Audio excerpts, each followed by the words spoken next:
Kung iisipin natin yung mga struggles na pinagdaanan natin sa buhay, hi, thank you Lord. Kasi alam nating nabigyan natin ng solusyon. Yung mga struggles natin, yung mga pinagdaanan natin, lagpasan natin. Kaya, laking pasalamat na rin. Tayo'y nagpapasalamat sa mga taong nakapaligid sa atin, mga kaibigan natin, magulang natin, kapatid natin, at yung mga ibang tao na naniniwala sa ating kakayahan. Yung mga taong hindi tayo sinukuan. Kasi kung hindi dahil sa kanila, wala tayo sa kung saan tayo ngayon.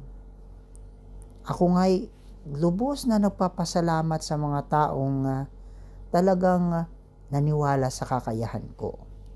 Sa lahat ng mga tao na hindi ako sinukuan. Marami akong mga pagkakamali sa buhay, subalit andyan pa rin sila. Hindi ako hinusgahan. Kaya ako'y talagang nagpapasalamat.